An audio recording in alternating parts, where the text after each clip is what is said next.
My friends, there exists within each of us a voice so faint, yet so persistent, that we often overlook it. This voice is not of the ego, nor of the rational mind. It is the whisper of the unconscious. When the universe wills something for your life, perhaps a union, a person meant for your soul's progression, it begins not with external phenomena, but within the chambers of your psyche. The inner world begins to stir. When the self, the totality of the conscious and unconscious, begins to align with another, dreams emerge. These are not mere flickers of fantasy, they are messages from the collective unconscious, symbols crying for integration. You may dream of a stranger whose face is both unfamiliar and deeply known. This is not coincidence. This is the psyche presenting you with an archetype, the anima, or the animusan image of the other within you, seeking embodiment in the outer world. The feeling that accompanies these dreams is often one of longing, of recognition, even before meeting. The universe does not always speak in clear words. Instead, it arranges the symbols of the soul. You begin to feel as though something or someone is approaching, not from the outside, but from within. A knowing arises, and you may try to ignore it, but it will not be silenced. Let us not mistake this as superstition. The unconscious has its own language, and when we are attuned to it, the entire cosmos appears to participate in our individuation. The universe, if it wants you to be with someone, will first echo their presence in the sacred mirror of your own unconscious. To ignore this would be to ignore the self's own desire to become whole. There are moments in life when events occur with such precise meaning that they defy the laws of probability. I have called these events synchronicities, not causally connected, yet deeply significant. If you are meant to encounter someone, the universe may conspire through time and circumstance, using synchronicity as its language. You might hear their name in passing, again and again. You may walk into a room where their favorite song plays, though you do not yet know them. Symbols, numbers, dreams, and even animals each may appear as a sign, charged with emotion, not explainable by logic alone. This is not coincidence. This is meaning bursting through the veil of the ordinary. One must learn to differentiate between coincidence and meaningful coincidence. The former is accidental, the latter numinous. You will know it by the intensity of feeling it brings. The hair may rise upon your skin, or your breath may catch. These are the body's ways of alerting the conscious mind. Pay attention, something more is at work. If the universe intends for two souls to meet, it will orchestrate reality in symbolic patterns. And you, if you are watchful, will perceive these patterns not with the eyes alone, but with the inner vision. To ignore them would be to deny that meaning flows through life like a hidden river, feeding our destiny from beneath the ground of being. Every human being we encounter is a mirror, sometimes of our highest potential, sometimes of our shadow. When you feel an unexplainable connection to someone beyond logic or reason, you are likely witnessing a projection of the self. This is not illusion, but a sacred opportunity to see within another what lies dormant in yourself. If you are meant to be with someone, the universe will bring you face to face with your own depths reflected in them. You will not merely be attracted by surface qualities. Rather, you will feel as though you are looking into a mirror that has waited lifetimes to show you who you are. This is the alchemy of soul, meeting soul. The projection may at first be idealized. You see in them the perfect partner, the completion of your being. But as time unfolds, the projection begins to dissolve, revealing the true work, to love not the image, but the real person behind it. In this process, both are transformed. You no longer seek a savior, you seek to know and be known. The universe brings such a person not merely for comfort or romance, but to advance your individuation. They are the crucible in which the ego is refined, the vessel through which the self becomes more complete. When you meet them, it will feel like recognition not of the person, but of a truth you have always known. Before the soul can unite with another in harmony, it must first make peace within. If you find yourself longing for someone you have not yet met, yet simultaneously feeling an inner stillness, a quiet knowing that they are on their way, this is not delusion. It is a sign that the unconscious is aligning with the greater order of life. Desperation is not of the self, it is of the ego. But when the self is preparing you for a destined encounter, there is no anxiety, only anticipation. You feel it in your bones, not in your mind. You are no longer grasping outward for love. You are becoming the vessel into which love may be. Flow. This peace is not passive, it is deeply active, like a seed preparing to sprout. The universe does not send you someone to fill a void. It sends them when the void has become fertile. The work you do in solitude, healing, integrating, learning to listen to your dreams, this work is not wasted. It is the prelude. When the soul is quiet, the signals of destiny become more audible. You must trust that what is meant for you cannot miss you. If you feel the calm before a storm, not of chaos, but of transformation, know that the signs are already in motion. The universe has begun its quiet labor, and your task is only to remain receptive. Dreams are not the frivolous wanderings of sleep. They are the messages of the unconscious, coded in the ancient language of symbol and archetype. When a destined union is approaching, dreams become the first to speak. You may dream of meeting someone amidst unfamiliar landscapes, mountains, rivers, doorways. These are not random. They represent thresholds, transitions, the soul preparing for union. In such dreams, you may encounter a stranger whose presence feels profound, as though you've always known them. Pay attention to the feeling. Tonight carries more truth than the image itself.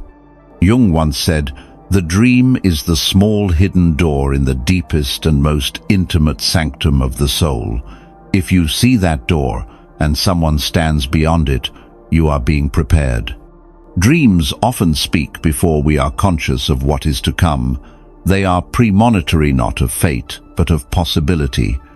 A destined person may first appear in your dreams as an archetype, guiding you inward before revealing themselves outwardly. The self always initiates from within before the outer world complies. Keep a record of such dreams. Draw them, meditate on them, speak them aloud. The unconscious speaks once, perhaps twice, but rarely a third time. If you do not honor the symbol, it recedes. But if you engage with it, you begin a dialogue with the greater order of your own soul. That dialogue is the doorway to the person the universe is preparing for you. When the universe truly intends for you to meet someone, the encounter will not feel new, it will feel remembered. This is what we experience as déjà vu, not merely a neurological quirk, but a whisper from the soul. The sensation that, "I have been here before," or "I have known you always," is not to be dismissed. It is sacred. This recognition goes beyond the physical. You may feel you have spoken these words before, laughed this same laugh, or walked together in another life. Whether or not we accept reincarnation, the psyche retains deep patterns that transcend time. The unconscious knows what the conscious mind does not yet recall. Such recognition is a sign that the other person carries an archetype meaningful to your individuation. Perhaps they reflect your inner animus or anima, or embody a trait long exiled to your shadow. Whatever the source, the recognition is real. The self sees its mirror and calls it home. In such moments, the ordinary becomes numinous. Time slows, words feel charged with energy, and though your mind may search for explanations, your soul already knows. This meeting was never accidental. It is a reunion orchestrated not by chance, but by the deeper intelligence of the cosmos. When you are meant to meet someone, the urgency fades, and a strange patience takes root. You are no longer searching blindly. Instead, You feel as though something is already moving toward you and that it need not be rushed. This patience is not laziness, it is trust. Trust in the deeper rhythms of the soul and of time. Jung taught us that the psyche unfolds in seasons. Just as the oak tree cannot bloom in winter, the soul cannot unite prematurely. When you begin to feel a calm resolve not to chase love, but to become ready for it, you are in alignment with the self's timeline, not the ego's. This is one of the clearest signs that a destined meeting is drawing near. In this state, you begin to enjoy solitude, not as isolation, but as preparation.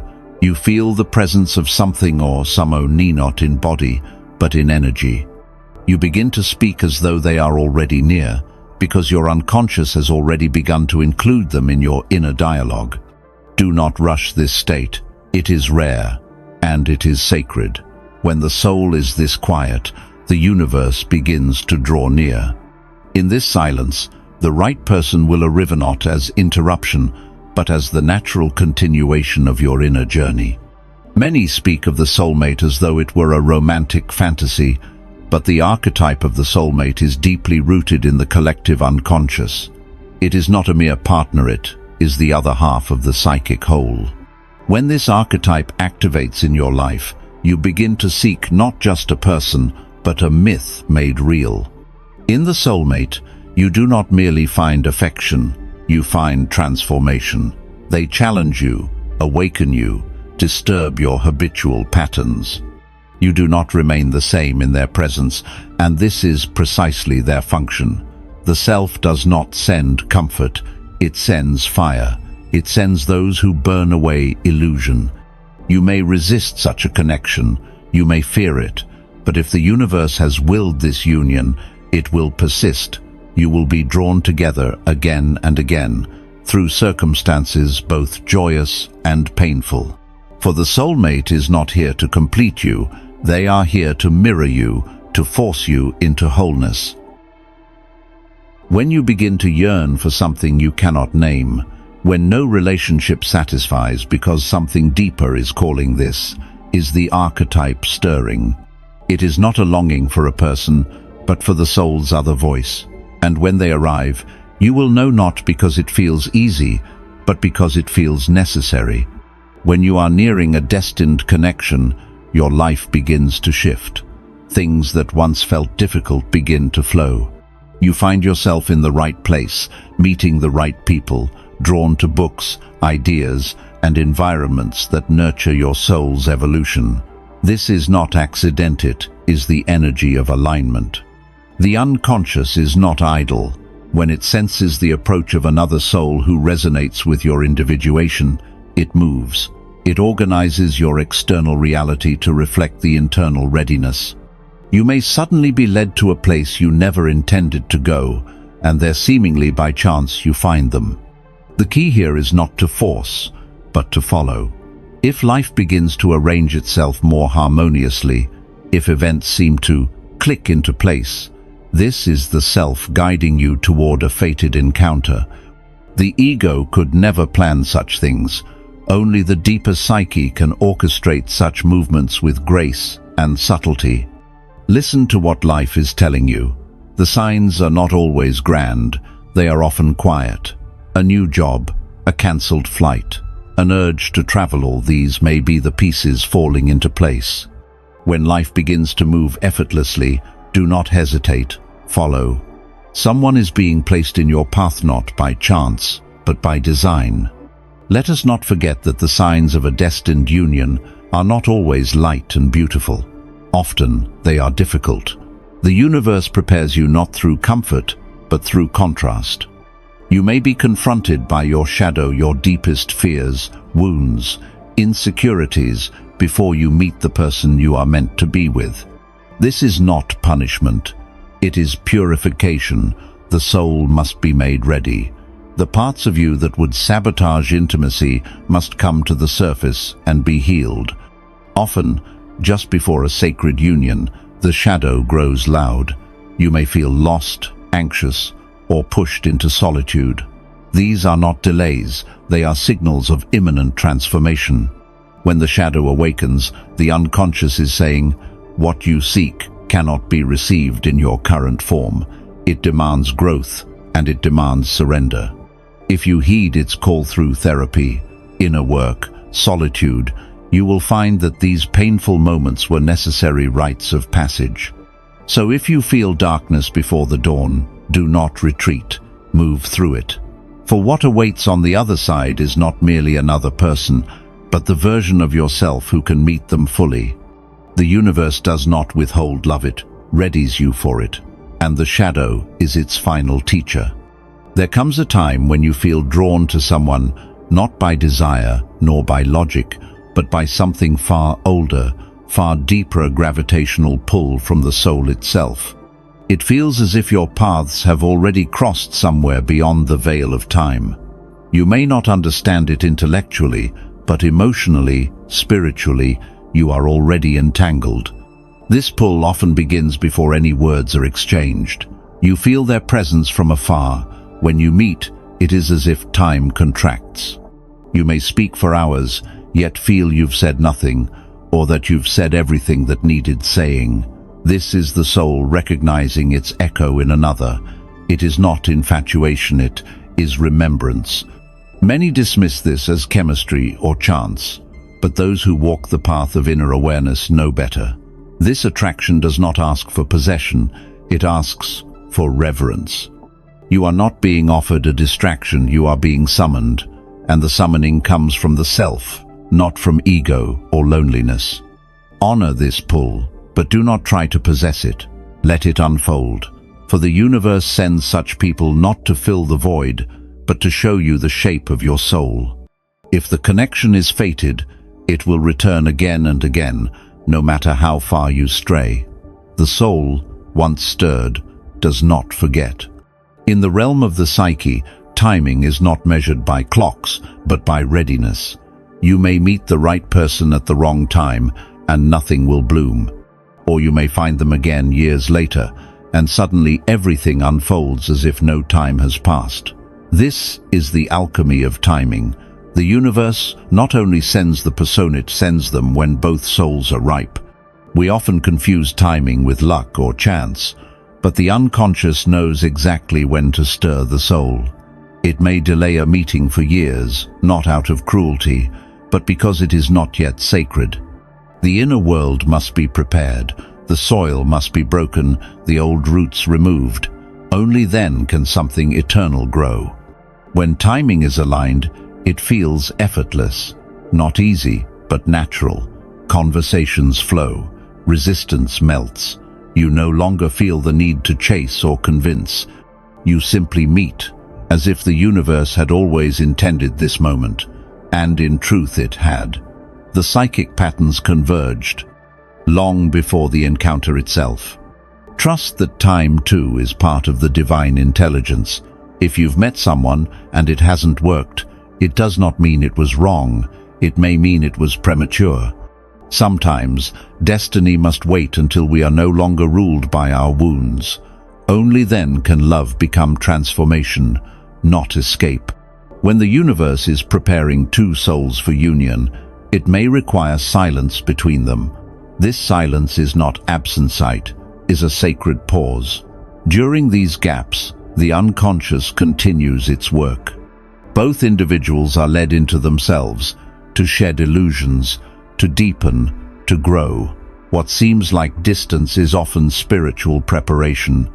In this silence, dreams may intensify. Synchronicities may continue, even if contact ceases. You may feel them in moments of stillness, in meditation, in nature, even in solitude. This is not longing for what is lost. It is the soul holding space for what is to come. In the realm of the self, time bends. Connection does not disappear, it transforms. Most people fear silence, interpreting it as rejection or failure. But for those who live attuned to the inner world, silence is filled with meaning. It is in these quiet interludes that individuation occurs. Each soul returns to its source, to integrate what was mirrored in the other. So if you are in a space of silence with someone who once stirred your depths, do not panic. Listen, watch, feel. You are not being abandoned, you are being refined. The universe does not forget its promises. It only waits until the soil is ready again for what was planted in sacred time. A profound sign that you are meant to walk with someone is the shared resonance of wounds. It is not merely that you like the same things or think the same way, it is that your pain, your joy, your inner music plays in the same key. You recognize not their mask, but their scars. And in recognizing them, you feel seen in your own. Jung spoke often of the wounded healer, the one who heals others by confronting their own darkness. In a destined union, both partners become wounded healers for each other. The pain is not used to wound again, it is used to transform. You hold space not to fix, but to witness. And in that witnessing, healing takes place. This emotional resonance is magnetic. You may find that your nervous systems settle in each other's presence, or that difficult emotions rise up, seeking release. This is not dysfunction, it is sacred excavation. The universe has brought someone who holds the key to an inner locked door, and you hold theirs. This depth of connection is not common, it is the signature of a soul agreement. If someone makes you feel as though your soul can rest, yet challenges you to grow, if they reflect both your light and your wounds, they are not merely passing through, they are part of the story your soul came here to tell. When you are truly near someone the universe has chosen for your journey, even the most ordinary moments become sacred. A glance, a laugh, a walk shared in silence, these simple acts are infused with a feeling that words cannot capture. It is as though the soul recognizes its home in another, and suddenly everything shines. This sacredness is not created, it is revealed. It arises not from what the person does, but from who they are to your inner world. You could be doing nothing, yet feel everything. Time feels different. Space feels fuller. The heart, unprovoked, softens. This is the atmosphere of destiny, the self breathing through the mundane. Jung often said that meaning makes a great many things endurable, and in these sacred connections, meaning pours into the ordinary. A meal is no longer just nourishment, it is communion. A touch is no longer just affection, it is transmission. The sacred does not need candles and rituals, it only needs presence. If you find yourself experiencing this shift, if you begin to feel that life with this person, no matter how simple, feels eternal, pay attention. The universe may not need to shout. It may simply give you a person who makes the world feel more alive, and in doing so, shows you the way home to yourself. Before we are ready to meet the soul that mirrors our destiny, we must meet the child we once were. Often, in the presence of the right person, this child returns not as immaturity, but as innocence. You may feel playful, spontaneous, unguarded. You laugh more freely, feel more curious, and your defenses quietly slip away. This reawakening is not trivial. The inner child holds the key to joy, wonder, and emotional truth. When you feel safe enough to reveal this part of yourself to another without fear of judgment, you are not merely falling in love. You are returning home to your original nature. And in that return, something sacred begins. The universe sends those who allow us to reclaim what we have buried. You may find yourself confessing stories you haven't told in years, or rediscovering dreams you abandoned in adulthood. This is not regression, it is healing. It is the unconscious recognizing that this person is safe enough for the truth to emerge. If their presence brings lightness and laughter, if you begin to feel the same joy you felt as a child, running wild in nature or lost in imagination, take note. The self is speaking through the experience. It is showing you that love is not only depth, it is freedom, and where the child feels free, the soul is seen. Many fear conflict as a sign of incompatibility, but in a union destined by the deeper psyche, Conflict does not signal ruin, it signals refinement. The person you are meant to grow with will not avoid your wounds, they will meet them, and sometimes that meeting will feel like fire. This fire, however, is not to burn, it is to illuminate. You will argue not just with words, but with histories. You will discover that your pain is not new, but ancient. And in those moments, something crucial will happen. You will be given a choice, not to win, but to transform, not to be right, but to become whole. Jung taught that what we resist persists. So when two people are brought together by the unconscious, they will inevitably activate each other's resistance. But if they are conscious, if they are committed to growth, then conflict becomes dialogue. The ego steps back and the self steps forward. So do not be afraid when the union is not seamless. The presence of tension may in fact be the sign that the universe is doing its deeper work. For true love is not peace without friction, it is peace that survives it. That kind of love does not merely soothe, it sharpens, expands, and purifies. One of the clearest signs that you are meant to be with someone is not simply how they make you feel, but how your life begins to take shape in their presence. Your vision clarifies, your path seems more illuminated. The distractions of the past begin to fall away. You feel focused, not because they lead you, but because you are finally walking in the right direction, side by side. This does not mean you lose yourself in them. It means that your true self, which may have wandered or stagnated, begins to emerge. You speak differently, you work differently. You become more aligned, not just with love, but with meaning. Together, you are not escaping life, you are answering it. In Jungian terms, this is the synergy of two individuating beings. Each supports the other's growth without fusing into one. It is not dependence, but resonance. Your goals, though distinct, begin to complement each other. Your lives may intertwine naturally, as though threads returning to an original tapestry. When this happens, it feels like spiritual gravity. You are not pulled down by duty, but lifted by devotion. Together, you are not merely lovers, you are co-creators. The universe does not pair two people for comfort alone. It sends them to fulfill a task the soul could not complete alone. When you are near the one the universe has quietly prepared for you, the search within you ceases.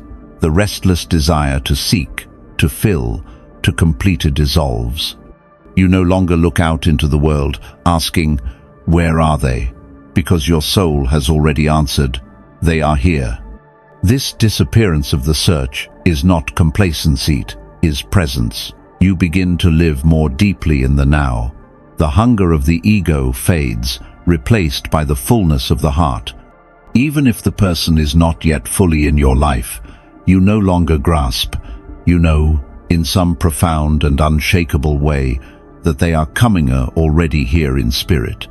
This is what happens when the unconscious finds harmony. The psyche, no longer at war with itself, becomes still. And in that stillness, we realize that love does not need to be hunted. It needs to be received. The right person does not demand your pursuit. They arrive when you stop running. So if you found yourself no longer desperate, no longer searching, no longer afraid of being alone, take that as a sign. The self has stepped forward. The soul has turned its face toward union. And when the soil is calm, love can finally take root. Lastly, and most telling of all, is the harmony between the inner and outer worlds. When the person meant for you appears, it is not only your inner life that shifts, your external life begins to mirror that change. Your relationships, your work, even your body may begin to respond to the presence of alignment. You feel more energetic. You experience clarity in decisions. You are drawn to deeper conversations, healthier habits, and a more soulful pace. The inner transformation reflects outwardly in the texture of your life. This is not magic, it is coherence. The ego is no longer resisting the soul's path. Jung called this the process of individuation, the harmonization of the conscious and unconscious into a greater whole. When you are with someone who supports this process, you do not feel fragmented. You feel gathered. They do not distract you from yourself. They call you deeper into it. So if you find that your world is changing not chaotically, but organically after meeting someone, take notice. The self does not need to shout. It simply opens doors, eases tension, clears space. And when all parts of your life begin to say yes, quietly, you will know. The universe has sent you someone not to complete you, but to walk with you as you become whole. There are meetings in this life that defy chronology. When you look into someone's eyes and feel as though you've known them forever, you are not experiencing illusion, you are brushing up against the timeless. The psyche does not live by the clock. It remembers truths the conscious mind has long forgotten. You may feel as though your story with this person began before your first word, your first glance. This sensation is not romantic fantasy, it is the memory of the soul. Jung referred to the archetypal layers of the psyche collective, ancient, vast. When a person resonates with those depths, we feel we have come upon something holy. These soul memories often awaken suddenly, a scent, a voice, a shared silence. They call forth forgotten pieces of your being. You might not be able to explain the bond, and you must not try to reduce it. The universe sometimes sends someone not to begin something new, but to remind you of what has always been true. Trust that this recognition is not irrational. It is deeply rational in the way that only the unconscious can be. If the connection feels older than your fears, older than your logic, then it likely arises from the place where all truth begins, the timeless self. In the ego's world, we are trained to seek endpoints, the perfect moment, the ideal partner, the great arrival. But in the world of the self, nothing truly ends. Love does not arrive, it unfolds. It is a process, not a destination.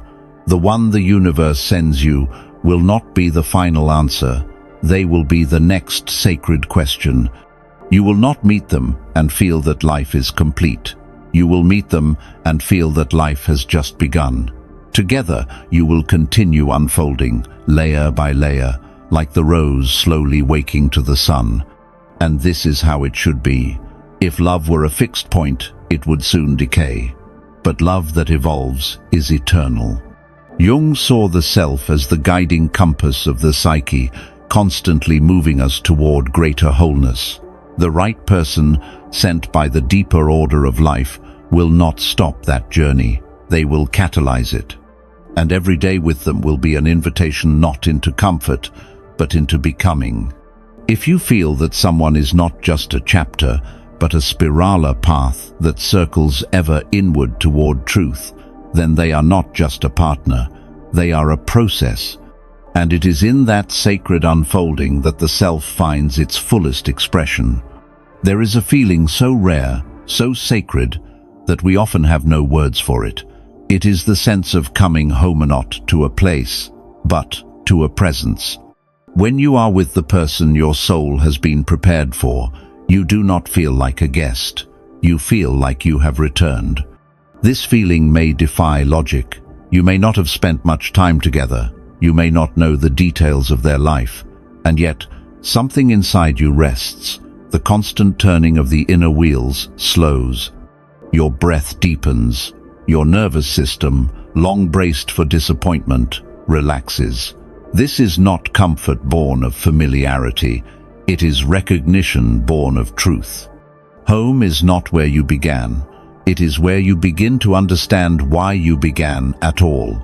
The person the universe sends to walk with you will not make you forget yourself. They will help you remember. You will begin to recall who you were before the world told you who to be, and that remembering is the soul's deepest desire. So if someone makes you feel, even in silence, that you have arrived not because of what you've achieved, but because of who you are, then you are not merely in love, you are in alignment. And the soul, when aligned, no longer wanders, it roots. In the modern world, we are taught to seek, to acquire, to claim. Even love is often spoken of in terms of possession.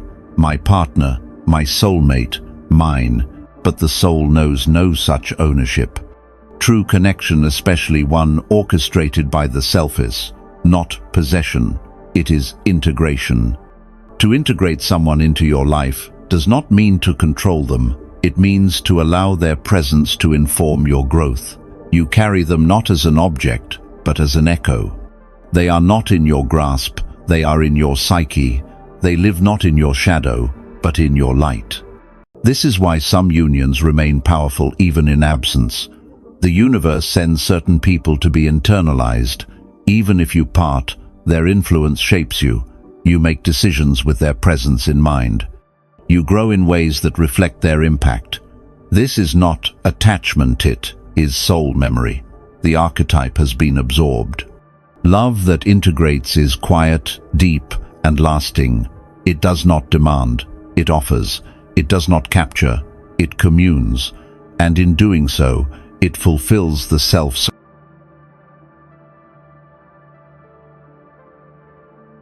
greatest goal, not to dominate, but to become whole through connection. So if you find that someone lives within you long after the moment has passed, honor that. They are part of your journey, written in the script of the soul. And here, finally, is the clearest sign of all. When you meet the one the universe has truly sent, you begin to remember yourself not as you were told to be, but as you truly are. You no longer perform. You no longer pretend. You become. The right person will not complete you. They will reflect you, challenge you, hold you, and in doing so, awaken the parts of you that lay dormant. You begin to step into your purpose with courage. Your voice strengthens, your vision clears. You no longer shrink, you expand. This is not merely a romantic phenomenon. It is a spiritual awakening. It is the self, at last, seeing its mirror and choosing to become whole. The love between two individuated souls does not chain them to each other, it sets them both free. And that freedom is what true love has always been meant to bring. So if you have met someone who makes you more yourself, not less, who deepens your presence in the world, not distracts you from it, then listen carefully. That is not coincidence. That is not emotion alone. That is the whisper of the universe, the voice of the self, saying, "This is the path, walk it."